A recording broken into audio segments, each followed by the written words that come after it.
It's nearly 4 in the morning on August 28, 2011. Chicago is quiet. The kind of quiet that only exists in those strange weightless hours between midnight and dawn. Kimberly Harris and her boyfriend Keith Slug are parked in his car near the housing complex. On the south side, they are not expecting anyone. They are not watching the shadows. They thought they were alone and were having a good time, without warning. Shots rang out. Fast, relentless, mechanical. Harris looks up. There is a man standing at the rear passenger window. No mask, no disguise. Just a face. Illuminated for a few terrible seconds by the flash of his own gun. She sees him clearly. Then a second gun opened. Slower, methodical, when it's over. Keith Slug has been shot 3 times. He will not survive. Kimberly Harris has been shot 15 times. Somehow, incredibly, she is still alive. She cannot move. Her foot is trapped between Slug's body and the steering wheel. So she does the only thing she can.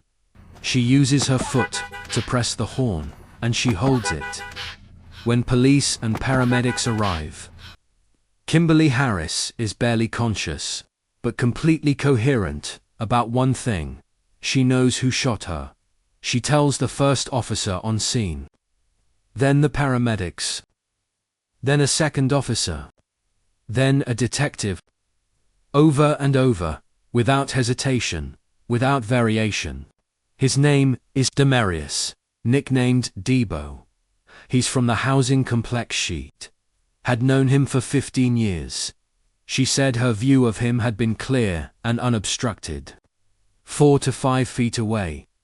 She said she immediately recognized him. Over the weeks that followed, Kimberly Harris made 9 separate statements to 9 separate people. Every single one said the same thing. It was Demarius Bridges. 6 months later, police recovered a gun owned by Bridges' brother, Terry Bridges. Forensic analysis confirmed it was one of 3 weapons used in the shooting. An arrest was made. A trial was scheduled. Just before that trial could begin, everything got darker. Kimberly Harris never testified at Demarius Bridges' murder trial. Before she could take the stand, she was killed. Yes, let that land for a moment. If that surprise feels unreal, and it's sitting in your chest, please don't just scroll past. Stories like this are difficult. Yes, but they matter. They remind us how quickly things can change. Hit the like button and subscribe to the channel. The only eyewitness to the original shooting. The woman who survived 15 gunshot wounds. The woman who had given 9 consistent statements, identifying the same man. Dead before the trial. Prosecutors allege something deeply sinister. While in jail, awaiting trial, they claimed Bridges had orchestrated it. His brother Terry lured Harris to a meeting with the promise of money, in exchange for not testifying.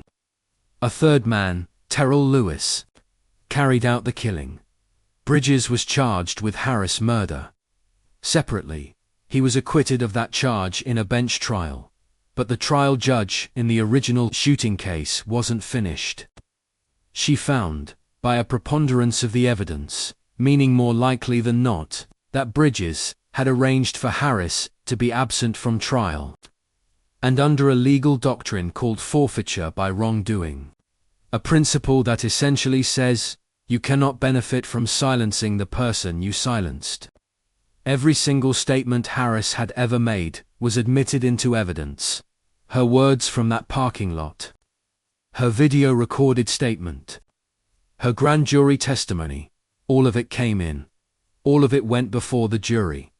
In June 2015, Demarius Bridges was convicted of first-degree murder and attempted first-degree murder.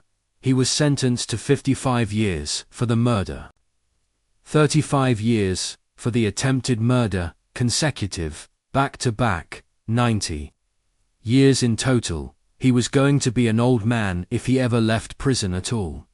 But he was not going to take that. He appealed.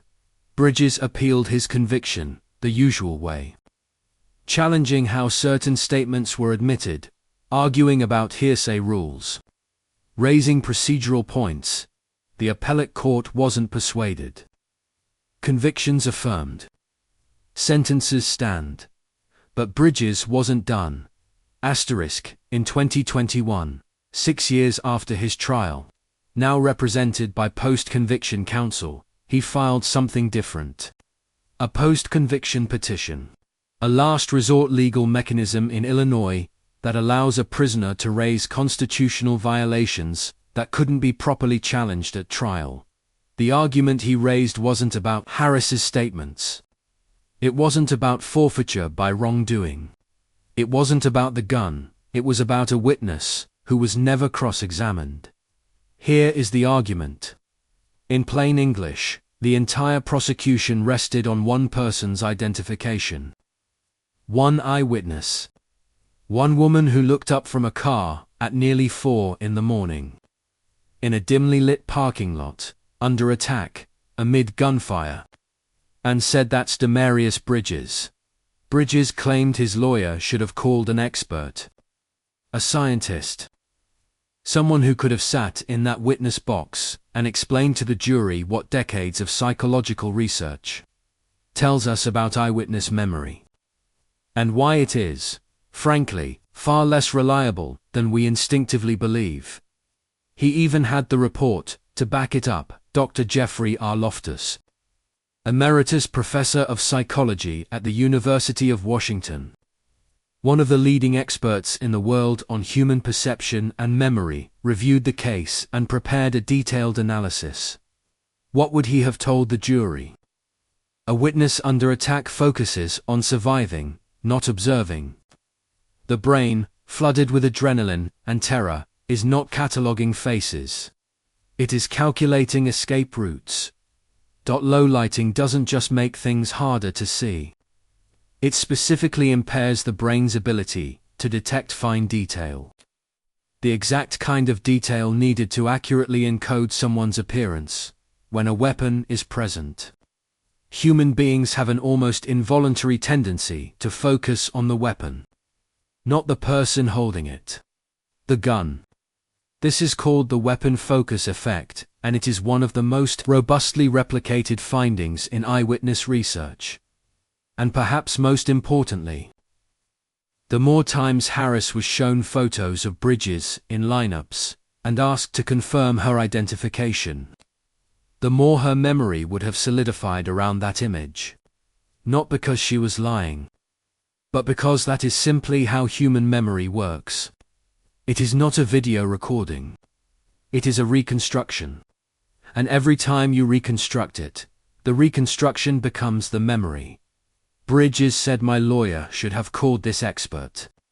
He asked for this expert. And his lawyer turned him away. This, his petition argued, was ineffective assistance of counsel. A constitutional violation under the Sixth Amendment, the right to a fair trial. The right to a lawyer who actually fights for you. Now here is where it gets complicated. And this is where this story kicks into high gear. Because before the court could even ask was the lawyer's decision wrong, there was a preliminary battle. A procedural skirmish. A dispute that on the surface looks technical, but is actually about something profound that would test the appellate decision. Subscribe now and join me in part 2.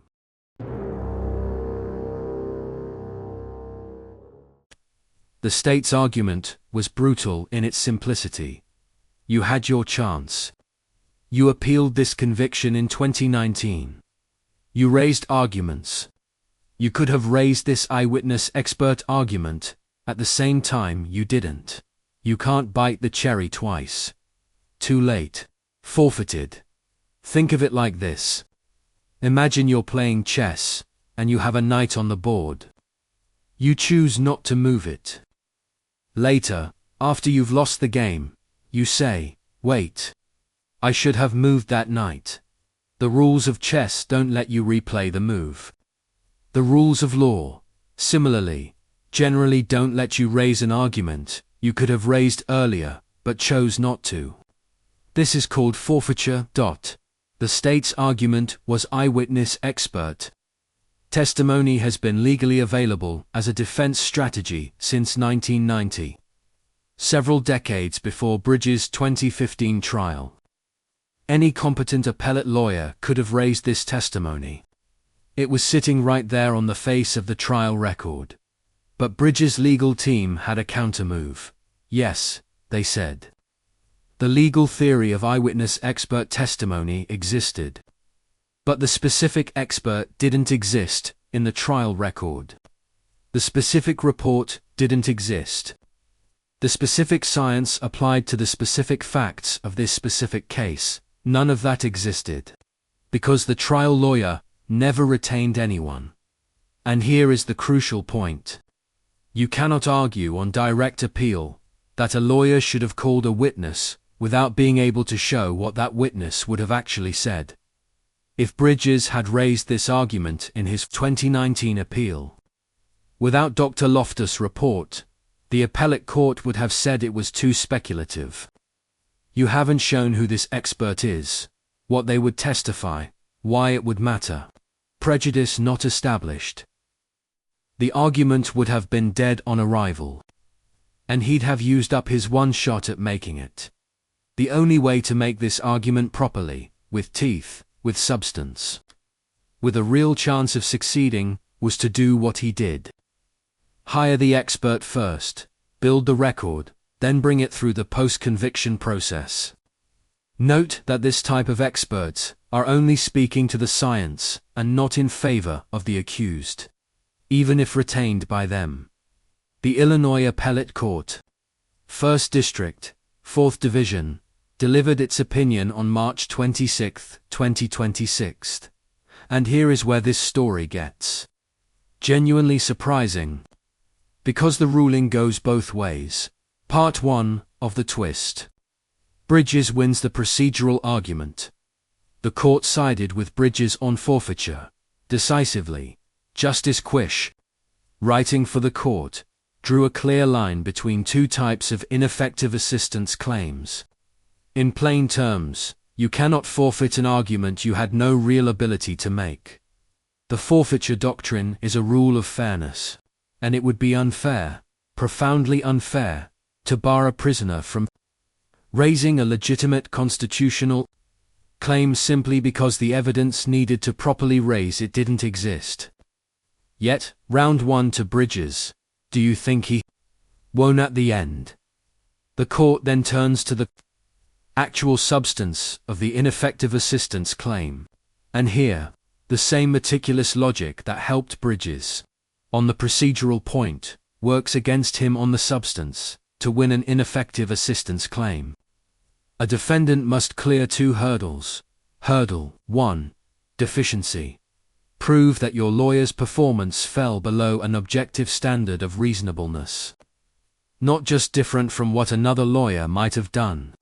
Objectively unreasonable. Hurdle 2. Prejudice. Prove that, but for your lawyer's failure, there is a reasonable probability the outcome would have been different. Clear both hurdles. You win. Miss either one, you lose. On hurdle 1, Bridges argued his lawyer never even investigated the eyewitness expert option. But the court read the affidavit differently. Bridges' own words showed his attorney had considered it, communicated that he was looking into it, and then made a conscious, considered decision not to pursue it. Believing an expert would be of no use in a case where the witness claimed to know the defendant. That, the court said, is a strategic decision. Not a failure to investigate. A choice. And strategic choices by defense lawyers receive enormous deference under the law. The reasoning is sound. If courts second-guessed every tactical call a defense lawyer made, trials would never end, and lawyers would be paralyzed. Competent representation is the standard. Not perfect representation, but the court went even further. To hurdle 2, prejudice. And this is where the legal history of Illinois becomes the unexpected villain of this story. At the time of Bridges' 2015 trial, the Illinois Supreme Court had not yet issued its landmark ruling in People and Lerma, which came out 7 months after his trial concluded, and which meaningfully opened the door to eyewitness expert testimony in Illinois courts before Lerma. The court acknowledged it bluntly. The exclusion of such testimony remains the common practice in Illinois. Expert testimony on eyewitness reliability was, in practice, regularly rejected. Trial judges across the state were turning it away. So here is the brutal logic. Even if we assume Bridges' lawyer was wrong not to call the expert, even if we give Bridges that, we still have to ask, would it have made any difference? And the honest answer is, probably not. Because in 2015 in Illinois, even if the defense had hired Dr. Loftus and brought him to court, the trial judge very likely would have excluded his testimony anyway. You cannot establish prejudice. The changed outcome element from testimony that almost certainly would never have been heard. Bridges clears the first gate. Forfeiture and runs directly into a wall on the other side. The petition is dismissed. The convictions stand. 90 years prison sentence stands. Asterisk. Why this case matters. Step back from Demarius Bridges for a moment. Step back from the gunshots at 4 in the morning. From the horn blaring into the dark. From the 9 statements, and the dead witness, and the 90-year sentence. Because this case is really about something much larger. Something that affects every person who has ever been convicted based largely on someone else's memory. Eyewitness testimony is the single most powerful form of evidence in the American justice system. Juries believe eyewitnesses. Studies show they find eyewitness identification dramatically more persuasive than almost any other form of proof. When someone sits in that box and says, "I saw him do it," that lands. The Innocence Project, which uses DNA evidence to exonerate wrongfully convicted people, has found that eyewitness misidentification featured in approximately 70% of convictions, later overturned by DNA evidence. 70%. That does not mean Kimberly Harris was wrong about Demarius Bridges. She knew him. She said her view was clear. She was consistent across 9 statements. This was not a stranger identification case. This was someone she had known for 15 years. The court noted that distinction. And it matters. But the principle is larger than any single case. And that principle is this. Science has moved faster than the law. For decades, Illinois courts operated on an outdated assumption that jurors, guided by their common sense, could evaluate the reliability of eyewitness testimony on their own. The formal contribution of a psychologist, they reasoned, was unnecessary. People and Lerma changed that. Acknowledged the science. Opened the door, but it came too late for Demarius Bridges' trial, and the agonizing catch. 22 at the heart of this case is that his lawyer couldn't be blamed for not predicting that change. You cannot fault an attorney for failing to predict the future. Representation based on the law prevailing at the time of trial is adequate, the court wrote. Counsel is not incompetent for failing to correctly predict that the law will change. So where does this leave us? Demarius Bridges, convicted in 2015, appealing still, in 2026, loses this round. His post-conviction petition is dismissed. The court found his trial lawyer made a strategic call. That the strategy wasn't unreasonable given the legal climate of 2015. And that even if it had been unreasonable, the expert testimony likely would never have been admitted. Anyway, remember this. A woman named Kimberly Harris was shot 15 times in a Chicago parking lot at 4 in the morning. She used her foot to blow the horn. She told 9 different people the same name. She never made it to the witness stand, and 14 years later, in a courtroom 3 blocks from where she grew up, her words were still the ones that mattered. If this story made you think, if it made you pause, share it with someone, because it might help them see something they wouldn't have noticed before. And if you want more stories like this, make sure you subscribe, hit the bell, and stay with this channel. And when you're ready, watch my next video, because there's always another story, and some of them are closer than we think.